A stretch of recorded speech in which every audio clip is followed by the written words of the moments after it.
장기 투자의 진수를 보여드리겠습니다.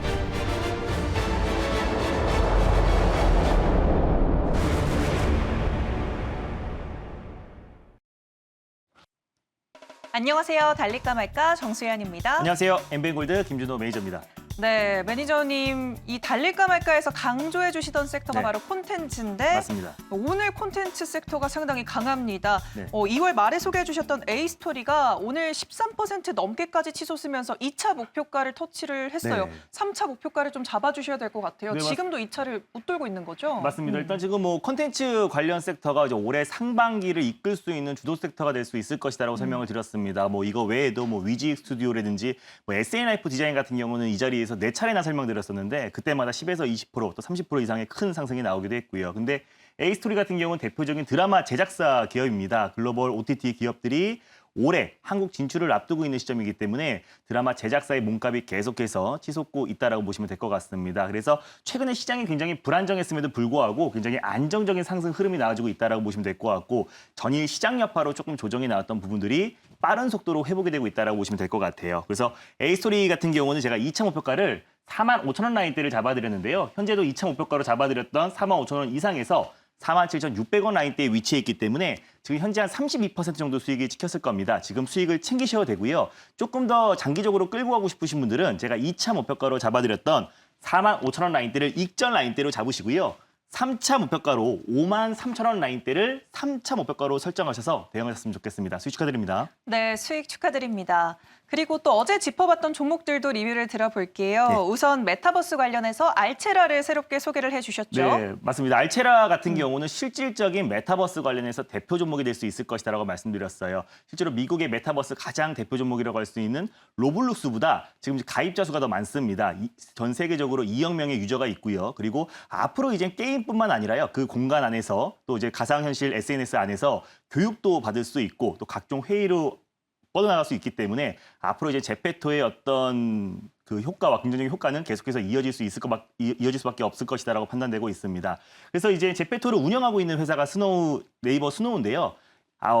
알체라의 최대 주주가 네이버 스노우다라고 보시면 될 것 같습니다. 그러니까 네이버의 손자 회사다라고 보시면 될 것 같은데 그래서 실질적인 메타버스 대표적인 게임 수혜주다라고 보시면 될 것 같고요. 오늘은 살짝 약보합권 내에서 좀 안정적인 흐름 이어지고 있는데 오히려 홀딩 관점으로 보셨으면 좋겠고 최근에 이제 확약 물량에 대한 불확실성도 해소 국면에 진입하고 있기 때문에 오히려 폭발적인 상승이 기대되는 종목이다라고 설명을 드렸습니다. 1차 목표가는요. 39,000원 라인대를 1차 목표가로 설정하시고요. 돌파 시에 2차 목표가는 43,000원 라인대를 2차 목표가로 설정하셨습니다. 좋겠습니다. 손절 라인대 같은 경우는요. 32,000원대를 말씀드렸었는데 32,500원 라인대에서 분할 매수의 관점으로 접근하셨으면 좋겠습니다. 네, 알체라 가격 전략 다시 짚어주셨고요. 또 어제 가덕도 신공항 관련해서 한국 선제 들고 와주셨는데 오늘만 해도 8%대까지 올라와 주더라고요. 네, 맞습니다. 이제 오늘 장 초반만 하더라도 좀 강한 모습 보였는데 오히려 네. 장 초반에 강했던 종목들이 살짝 차익 매물이 출회되고 있다라고 보시면 될 것 같습니다. 그래서 한국성재 같은 경우는 전일 말씀드렸었는데 오늘 8% 가까이 좀 급등 시세가 연출이 됐었고요. 네. 아이언도금 철성 관련해서는 해저 터널 관련 수혜주로 묶여 있다라고 말씀을 드렸습니다. 그거 외에도 스테인리스 사업부, 또 철강 사업부, 최근에 원자재 가격 상승으로 인해서 그에 따른 수익성 개선이 기대되는 종목이다라고 설명을 드렸었고 대표적으로 이제 공장들이 다 이제 PK 지역 내에 위치해 있기 때문에 새로운 가덕도 신공항 관련 섹터로도 묶이고 있다라고 말씀을 드렸습니다. 당연히 홀딩 관점으로 보셨으면 좋겠고요. 1차 목표가는 3,650원, 오늘 3,600원 인근까지 급등이 나오다가 살짝 차익 매물이 출회되고 있는데 다시 한번 1차 목표가 3,650원 잡으시고요. 돌파 시에 4,000원 라인대를 2차 목표가로 설정하시고 손절 라인대는 3,000원대 말씀을 드렸는데 3,100원 또는 3,200원 부분대에서 분할 매수의 관점으로 접근하셨으면 좋겠습니다. 네, 알겠습니다. 어제 짚어봤던 종목들까지 리뷰를 총 3종목을 들어봤습니다. 네, 시장이 좀 이렇게 계속적으로 횡보하는 과정 속에서 매니저님이 강조하셨던 네. 게 좀 어느 정도 모멘텀이 단단한 종목을 노렸을 때 네. 오히려 3월이 기회장이 될 수 있다라고 네. 강조를 해주셨죠. 오늘 2가지 섹터, 2가지 종목을 기대해 보도록 하겠습니다. 네, 그럼 오늘 첫 번째로 열어볼 섹터는 어떤 섹터일까요? 네, 올해 상반기에 가장 주독 섹터가 될 수 있다는 섹터를 좀 계속해서 가져오고 있는데요. 네, 오늘 첫 번째 섹터도 또 가져왔습니다. 첫 번째 섹터는요, 컨텐츠 관련 섹터입니다. 네, A스토리 기분 좋게 리뷰하고 네. 나서 콘텐츠 섹터 또 한번 열어보도록 하겠습니다. 오늘 이 시점에서 달려야 할까요? 말아야 할까요? 달릴까 말까? 매니저님의 선택은? 네, 지금은 비보입니다. 지금은 비보호다라고 주셨습니다. 사실 많이 올라간 종목들이 있죠. 네, 맞습니다. 콘텐츠 관련 섹터 같은 경우는 방금 제가 소개해드렸던 뭐 A스토리도 마찬가지고 위지 스튜디오, 또 SM라이프 디자인 같은 종목들이 대부분 지금 신고가 라인에 위치해 있다라고 보시면 될 것 같아요. 그리고 아직까지 좀 상승폭이 좀 저조했던 종목들도 분명히 있고요. 또 그리고 콘텐츠 섹터 외에도 다른 또 모멘텀이 있는 종목들도 굉장히 많습니다. 그래서 올해 본격적으로 이제 글로벌 OTT 업체들이 국내에 진출을 앞두고 있는 시점이기 때문에 콘텐츠 섹터 또 그리고 드라마 제작사들은 본격적인 실적 턴 어라운드가 기대되는 시점이기 때문에 오히려 제작사들 위주로 우리가 선별적으로 대응하자는 의미에서 비보로 말씀드렸습니다. 제작사들 위주로 또 네. 겨냥을 하되 콘텐츠 외에 모멘텀도 있는 네. 종목을 들고 오셨다라고 말씀을 해주셨네요. 그럼 어떤 종목을 들고 오셨을까요? 네, 일단 오늘 첫 번째로 소개해드릴 종목은요. 이제 달리까봐 코너를 통해서 처음으로 소개해드린 종목이기도 합니다. 첫 번째 종목은 펜 엔터테인먼트를 소개해드리겠습니다. 네, 펜 엔터테인먼트 오늘 첫 번째 종목으로 소개해 주셨습니다. 대안주로 볼까요? 네, 콘텐츠 섹터에서는 지금 대안이라고 볼 수 있는데요. 앞으로는 충분히 대장이 될 수 있는 종목이다라고 보시면 될 것 같아요. 네, 알겠습니다. 그럼 펜 엔터테인먼트 현재 구간 어떻게 흘러가고 있는지 화면으로 함께 확인해 보도록 하겠습니다. 현재 10%가량 상승하고 있고요. 8,230원 선에서 거래 이어지고 있습니다. 구체적으로 한번 짚어볼까요? 네, 일단 뭐 펜 엔터테인먼트를 가져온 이유를 직접 표를 보면서 말씀드리도록 하겠습니다. 네, 펜 엔터테인먼트 같은 경우는 사실상 외주 드라마 제작사 관련해서 국내에서 20년 업력의 드라마 제작사다라고 보시면 될 것 같아요.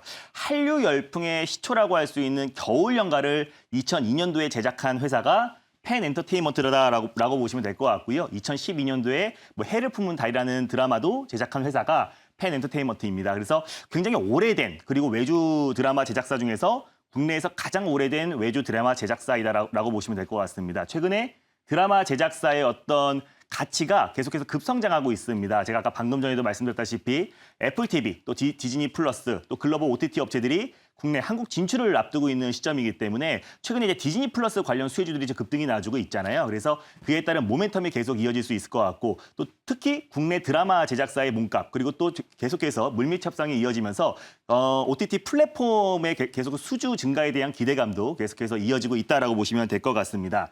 펜 엔터테인먼트 같은 경우는요. 2002년도 겨울 연가 이후에 연평균 2.9편의 드라마를 제작을 했었었는데 올해부터 본격적으로 제작 편수를 늘려갑니다. 2배 이상 5편에서 6편 이상 드라마 제작을 늘려가고 있고요.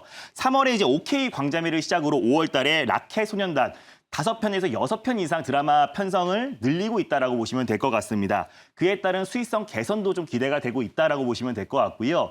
작년에 이제 드라마 제작했던 청춘기록이라고 박보검, 박소덤 주연의 이제 청춘기록이 넷플릭스에서 굉장히 흥행을 기록하면서 수익성 개선이 기대되고 있고 넷플릭스 외에도 디즈니 플러스, 애플 TV 다수의 OTT 플랫폼과에도 계약이 체결될 가능성이 굉장히 높기 때문에 그에 따른 실적 개선 또한 기대가 된다라고 보시면 될 것 같습니다. 그래서 이제 대표적인 이제 OTT 업체, 드라마 제작사 업체다라고 보시면 될 것 같고요. 그래서 최근에 콘텐츠 관련 섹터들이 굉장히 강한 시장 대비 아주 견고하고 강한 모습 보여주고 있고 올해 본격적인 실적 턴 어라운드가 대부분이 기대가 되는 종목이다라고 보시면 될 것 같습니다. 근데 이 종목을 제가 이제 가져온 이유는 다른 또 모멘텀이 있다라고 이제 설명을 드렸어요. 그래서 대표적인 정치 인물주로 최근에 이제 부각이 되고 있다라고 보시면 될 것 같은데 최근에 시장이 좀 지지부진하기 때문에 지금 최근에 정치 인물주 전일 같은 경우는 이제 오세훈 전 서울시장이 야권 단일화에 이제 승리를 하면서 관련 종목들이 큰 상승이 나왔고요. 그럼에도 불구하고 이제 차기 대권 후보인 이제 윤석열 전 검찰총장의 관련 종목들이 연일 급등 랠리가 나와주고 있습니다. 오늘 또한 뭐 서현이라든지 뭐 덕성이라든지 또 여러 종목들이 큰 상승이 나와주고 있고요. 그래서 펜 엔터테인먼트 같은 경우도 사실상 윤석열 정치 인물주로 묶여있는 종목이다라고 보시면 될 것 같습니다. 그래서 그 이유는 3월 5일 날 이제 선임됐던 유재만 사회이사 때문에 이게 이제 윤석열 관련 종목으로 묶여있다라고 보시면 될 것 같은데 63년생입니다. 그래서 서울대학교 법학과 출신이고요. 그리고 이제 윤석열 검찰총장과 이제 2년 동안 학교를 이제 같이 다녔던 뭐 동기 동문이다라고 보시면 될 것 같습니다. 근데 지금 서영 같은 경우가 사실상 윤석열 검찰총장 관련해서 가장 대표 종목으로 지목되고 있는 종목인데 그 이유도 유재만 사회이사가 선임돼 있기 때문에 서영 같은 종목이 윤석열 검찰총장 가장 대표 종목으로 묶여 있다라고 보시면 될 것 같습니다. 그래서 3월 5일 날 유재만 사회이사가 이제 선임이 됐기 때문에 새롭게 출발하는 윤석열 검찰총장 관련 종목이다라고 보시면 될 것 같고요. 그래서 최근에 윤석열 검찰총장 관련 종목들이 연일 급등 랠리가 나오고 있고 윤석열 대망론으로 계속해서 큰 시세가 연출되고 있는데 3월까지는 우리가 이제 3월 달은 상패 시즌이기도 하니까 그에 따라서 이제 대부분의 뭐 IT 섹터 그리고 시장 주도 섹터들이 큰 상승이 나오기에는 다소 제한적인 시장이다라고 판단되고 있습니다. 그래서 정치 인물주, 특히나 윤석열 검찰총장 같은 경우는 어떤 정책이 없기 때문에 인물이 곧 정책주다라고 보시면 될 것 같고요. 그래서 새롭게 출발하는 윤석열 검찰총장 관련 섹터이기도 하고, 그리고 최근에 컨텐츠 관련 섹터들이 워낙에 시장 대비 견고한 모습을 보여주고 있기 때문에 두 가지의 강력한 모멘텀이 있는 종목이라고 판단돼서요. 첫 번째 종목으로 펜 엔터테인먼트를 가져왔습니다. 네, 주가 흐름이 견고한 콘텐츠 관련주일 뿐만 아니라 또 윤석열 테마주다라고 말씀을 덧붙여 주셨습니다. 그러면 가격적으로 어떻게 접근을 해볼까요? 네, 일단 뭐 현재가 부근에서요. 1차 매수의 관점으로 접근하였으면 좋겠습니다. 지금 9에서 10% 정도의 상승 흐름이 나와주고 있는데 현재가 부근에서 1차 매수의 관점으로 접근하시고 손절 라인대를 7,500원 라인대를 말씀을 드렸습니다. 종가상 7,500원 라인대를 이탈했을 때 손절 라인대를 잡으시고요. 7,600원이나 7,700원 부근대에서 2차 매수의 관점으로 접근하였으면 좋겠습니다. 1차 목표가는요. 9,150원 라인대를 1차 목표가로 돌파 시에 10,000원을 2차 목표가로 설정하셔서 수익률 극대화 전략을 취하셨으면 좋겠습니다. 네, 알겠습니다. 펜 엔터테인먼트 가격 전략까지 꼼꼼하게 짚어봤습니다. 네, 그럼 이번에는 두 번째 섹터 이어서 진행해 볼게요. 두 번째는 어떤 섹터 열어볼까요? 네, 이제 두 번째 섹터 같은 경우는 오랜만에 가져온 섹터이기도 합니다. 비메모리 반도체 섹터를 소개해드리겠습니다. 오, 비메모리 반도체 네. 섹터 오랜만에 들고 오셨지만 오늘 상당히 핫한 섹터가 네, 아닐까 싶습니다. 맞습니다. 그럼 오늘 이 시점에서 달려야 할까요? 말아야 할까요? 달릴까 말까? 매니저님의 선택은? 네, 지금은 비보입니다. 오, 지금 비보보다라고 말씀을 해주셨네요. 왜 네. 비보일까요? 오늘 뭐 전반적으로 기술적 반등 성격의 반등 흐름이 나와주고 있긴 하지만요. 네. IT 섹터 같은 경우는 사실상 시장이 본격적으로 회복이 돼야 강한 상승 랠리가 나와줍니다. 그래서 오늘의 반등은 그동안 낙폭이 굉장히 컸어요. 뭐 2차 전지 섹터라든지 5G 섹터, 반도체 소부장 관련 섹터들이 시장 대비 굉장히 낙폭이 컸기 때문에 그에 따라서 오늘 어느 정도의 기술적 반등이다라고 보시면 될 것 같습니다. 그 외에도 바이든 대통령이 미국 반도체 산업의 경쟁력 강화를 위해서 최우선 과제로 지금 반도체 산업을 지목을 했기 때문에 네. 인텔 또한 마찬가지로 공장 신설에 23조를 투자했고요. 파운드리 진출을 선언을 했습니다. 그 외에도 마이크론 같은 경우도 지금 이제 삼성전자와의 기술력을 격차를 좀 줄여가고 있는 상태입니다. 최근에 176단 3D 랜드를 세계 최초로 양산에 성공을 했고요. 그에 따라서 이제 기술력이 계속해서 격차가 좀 줄어들고 있는 상황이기 때문에 우리가 지금 비메모리 반도체 관련 섹터에서는 선별적으로 그리고 또 여러 부분에서 수혜를 받을 수 있는 종목들을 우리가 선별적으로 대응하자는 의미에서 비보로 말씀드렸습니다.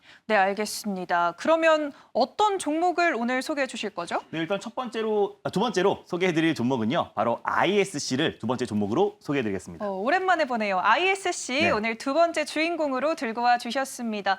대장주로 볼까요? 네, 일단 뭐 ISC 같은 경우는요. 앞으로 비메모리 반도체 관련해서 가장 대표가 되는 종목이다라고 보시면 될 것 같습니다. 네, 알겠습니다. 그럼 ISC 현재 구간 어떻게 지나가고 있는지 화면으로 가격을 확인해 보도록 하겠습니다. 현재 6%가량 상승을 해주고 있습니다. 21,950원 선에서 거래 이어지고 있는데요. 어떻게 해서 이곳저곳에서 모멘텀을 얻을 수 있을까요, 네. ISC가? 일단 뭐 ISC 같은 경우는요. 패키징을 마친 반도체 마지막으로 테스트 소켓을 생산하고 있는 기업이다라고 보시면 될 것 같습니다. 네. 2003년부터 최초로 이제 실리콘 러버 기술을 적용해서 이제 테스트 소켓을 개발하고 상용화에 성공한 기업이다라고 보시면 될 것 같고요. 세계 1위의 시장 점유율을 차지하고 있는 기업이다라고 보시면 될 것 같습니다. 해외 매출 비중이 75%를 차지하고 있기 때문에 어떤 한 곳의 매출 비중이 10% 이상을 넘지를 않아요. 그래서 고객사가 굉장히 다각화돼 있다라고 보시면 될 것 같고요. 전체적으로 지금 이제 비메모리 반도체뿐만 아니라 반도체 산업의 글로벌 업체들의 경쟁이 굉장히 심화되고 있는데 해외 매출 비중이 굉장히 높고 그리고 또 고객사가 다각화돼 있기 때문에 그에 따른 모멘텀이 계속 이어질 수 있는 종목이다라고 보시면 될 것 같습니다. 그리고 삼성전자 내에서도요. 이제 반도체 그 테스트 소켓 매출 비중이 50% 이상을 차지하고 있습니다. 그래서 경쟁사인 리노공업보다도 매출 비중이 더 높은 기업이다라고 보시면 될 것 같고요. 꼭 삼성전자가 경쟁력 둔화가 된다고 하더라도 최근에 마이크론이든지 인텔이든지 고객사가 굉장히 다각화돼 있기 때문에 그에 따른 모멘텀이 계속해서 작용될 수 있을 거라고 판단되고 있습니다. 그래서 최근에 뭐 삼성전자 안에서도 최근에 예전에는 이제 메모리 반도체 매출 비중이 굉장히 높았습니다. 근데 올해부터 비메모리 반도체 매출 비중, 테스트 소켓 매출 비중이 굉장히 높아지고 있으면서 예전에는 45% 정도였는데요. 이제 올해부터 본격적으로 60% 이상으로 이제 증가될 것으로 판단되고 있고요.